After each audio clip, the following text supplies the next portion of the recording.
حضور سے پیار ہو تو لوگ کہتے ہیں یار کس نام پہ جانے دیتے ہو؟ جس نام پہ بلال جانے دیتا ہے، جس نام پہ ابو بکر صدیق جانے دیتے ہیں، جس نام پہ صحابہ و اہل بیت نے اپنی جانیں قربان کی، یہ وہی نام ہے جس پر سب کچھ قربان ہو سکتا ہے۔ ایمان پر سودا کبھی نہیں کیا جا سکتا۔ ایمان کیا ہے؟ محبت مصطفیٰ، یہ ایمان ہے۔ اور ہمیں یہ کس نے بتایا؟ ہمارے رب نے۔ ہمیں کس نے بتایا؟ صحابہ، اہل بیت، اولیاء، علماء صلحاء نے۔ تمہارے کیا حضور علیہ الصلوۃ والسلام کی بارگاہ میں حضرت جبریل حاضر ہوئے۔ حضور نے پوچھا جبریل ایک سوال کرتا ہوں جواب دو۔ جی یا رسول اللہ، لبیک، فرمائیے۔ تو حضور علیہ الصلوۃ والسلام نے فرمایا یہ بتاؤ یہ جو میکائیل ہے یہ ہنستے نہیں دیکھے کبھی، مسکراتے نہیں دیکھے کبھی، سیریس رہتے ہیں بالکل، کیا وجہ ہے؟ یہ سوال کیا تو جبریل رونے لگ پڑے۔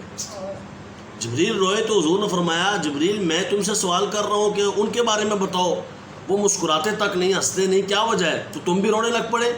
کہا یا رسول اللہ جب سے ابلیس راندہ درگاہ الہی ہوا ہے نا، جب سے اس کو اللہ نے مردود کیا ہے تب سے ہم بھی خوف میں رہتے ہیں کہ اللہ ہمیں بچا کے رکھے۔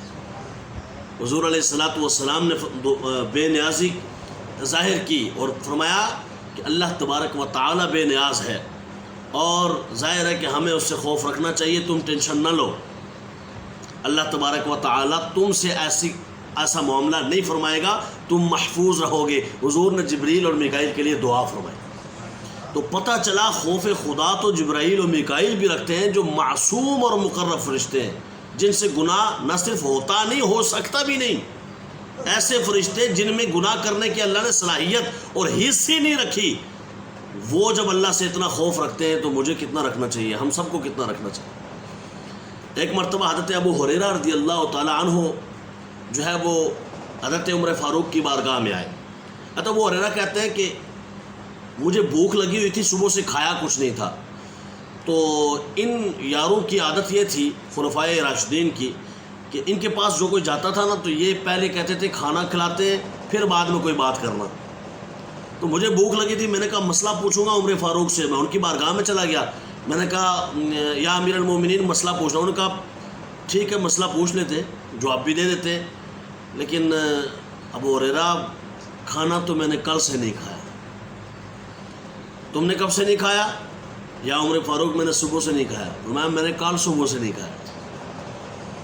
اچھا چلو چلتے ہیں ابو بکر صدیق کی بارگاہ میں، وہاں تشریف لے گئے۔ ابو بکر صدیق رضی اللہ تعالیٰ عنہ نے دیکھا، ملاحظہ فرمایا جی سوال ایک کرنا ہے، سوال جواب ہوا۔ ابو بکر صدیق نے پوچھا تو حضرت عمر فاروق نے عرض کی یا امیر المومنین میں نے کل سے کچھ نہیں کھایا، 2 دن ہو گئے۔ تو صدیق اکبر فرماتے ہیں مجھے 3 دن ہو گئے کچھ نہیں کھایا۔ اچھا آؤ چلتے ہیں حضور علیہ الصلوۃ والسلام کی بارگاہ میں۔ یعنی صحابہ جانتے ہیں کچھ نہ ملے تو حضور سے مل جائے گا۔ میرے کریم سے گر قطرہ کسی نے مانگا، دریا بہا دیے ہیں دربے بہا دیے ہیں۔ اللہ کیا جہنم اب بھی نہ سرد ہوگا کہ رو رو کے مصطفیٰ نے دریا بہا دیے ہیں۔ تو حضور علیہ الصلوۃ والسلام کے در دولت پہ حاضر ہوئے۔ آقا کریم علیہ التحیۃ و تسلیم نے دیکھا نا تو دیکھ کے ہی سمجھ گئے، سوال نہیں کیا کوئی بھی صحابہ نے، سوال سے پہلے ہی حضور سمجھ گئے۔ تو حضور نے دیکھا، ملاحظہ فرمایا تو فرمایا کب سے کھانا نہیں کھایا؟ یا رسول اللہ، صدیق اکبر فرمانے لگے یا رسول اللہ مجھے تو 3-4 دن ہو گئے۔ فرمایا مجھے پھر 5-6 دن ہو گئے میں نے کچھ نہیں کھایا۔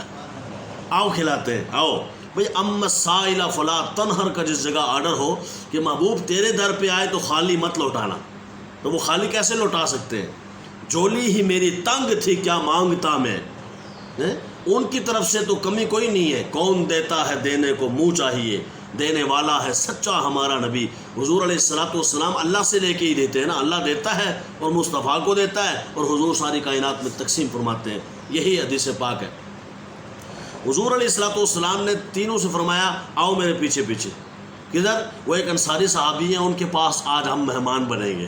اللہ، تو ان کو جب پتہ چلا نا انصاری صحابی کو رضی اللہ تعالیٰ عنہ، تو خوشی کے مارے ان کے تو وارے ہی نیارے ہو گئے۔ ان کا عرشوں کا راہی میرا مہمان، جو رب کا مہمان بنا وہ میرا مہمان، کیا ہی بات ہے، سبحان اللہ۔ فوراً اپنی وائف کو، بیوی کو کہا کہ آپ بکری ذبح کریں، تو بکری ذبح کی گئی، روٹی پکائی گئی، حضور علیہ الصلوۃ والسلام اور صحابہ کی بارگاہ میں پیش کی گئی۔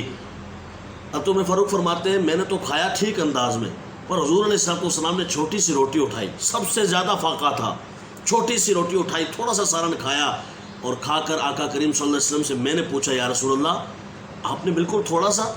تو حضور علیہ السلام رونے لگ پڑے۔ خوف خدا دیکھیں، آقا کریم صلی اللہ علیہ وسلم رونے لگ پڑے اور فرمانے لگے عمر کل قیامت والے دن رب نے پوچھ لیا اس کے بارے میں، حساب لے لیا تو میں کیا کہوں گا؟ یہ ہے خوف خدا کا عالم، کس کا؟ کہ اللہ جن کے صدقے سب کو جنت عطا کرے گا، اللہ جن کے صدقے، جن کی سفارش مان کر کبیرہ گناہ کرنے والوں کو بھی جنت عطا کرے گا۔ کہ حضور فرماتے ہیں شفاعتی لأہل الکبائر، کہ میری شفاعت تو رب کبیرہ گناہ کرنے والوں کے لیے بھی قبول فرمائے گا۔ ایسے آقا کریم جو نبیوں کے امام ہیں، ایسے آقا کریم جو تاجدار ختم نبوت ہیں، وہ رو رہے ہیں اللہ کی بارگاہ میں خوف خدا سے، تو مجھے اور آپ کو کتنا خوف خدا رکھنا چاہیے، اس کا اندازہ ہمیں خود لگا لینا چاہیے۔ کہ یہ خاص دن، یہ خاص راتیں اسی لیے ہیں، یہ رمضان المبارک کی آخری اشرا اور آخری راتیں، نہ جانے پھر زندگی میں ہمیں یہ راتیں نصیب ہو سکے یا نہ ہو سکے۔ ان راتوں کو غنیمت جانتے ہوئے، ان کے دنوں کو غنیمت جانتے ہوئے ہم اللہ کی بارگاہ میں سچے تائب ہو جائیں۔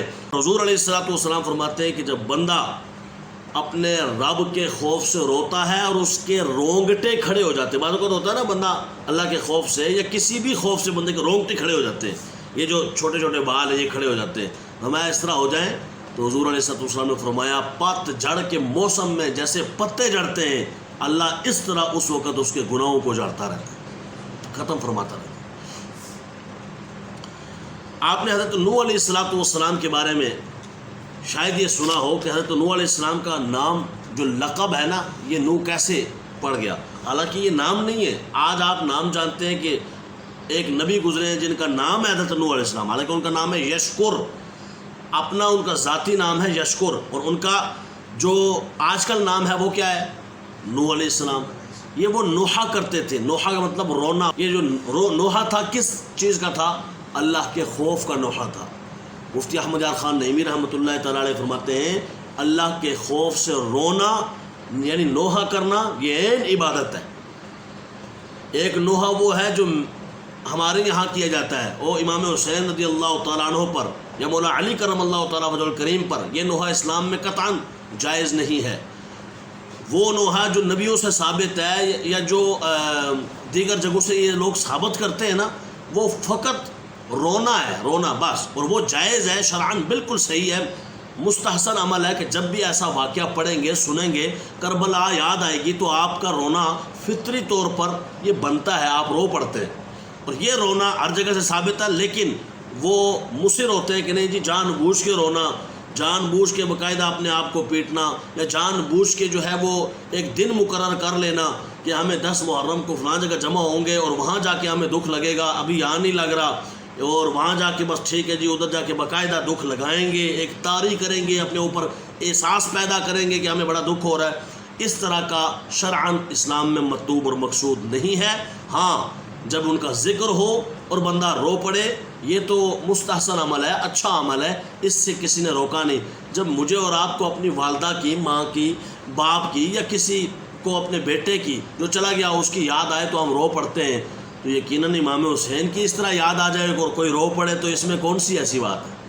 اس میں تو کوئی ایسی بات نہیں۔ لیکن جان بوجھ کے کہ مجھے 10 بجے رات کو باقاعدہ رونا آئے گا، ہم روئیں گے اکٹھے ہو کے، یا دن کو اتنے ٹائم روئیں گے، یہ کوئی ٹھیک عمل نہیں ہے اسلام میں۔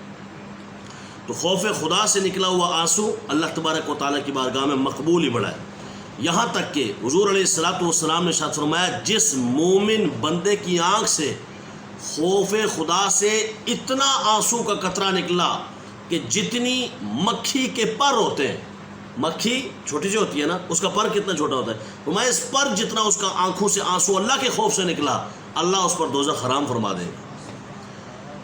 تو کوشش فرمایا کریں ضرور کہ جب دعا کریں اللہ کی بارگاہ میں روئیں، گڑ گڑائیں، اور جان بوجھ کے اس کی بارگاہ میں روئیں، کیونکہ اس نے حکم دیا ہے۔ بھائی جس جگہ رونا ہے وہاں روتے نہیں، جس جگہ نہیں رونا وہاں روتے ہیں۔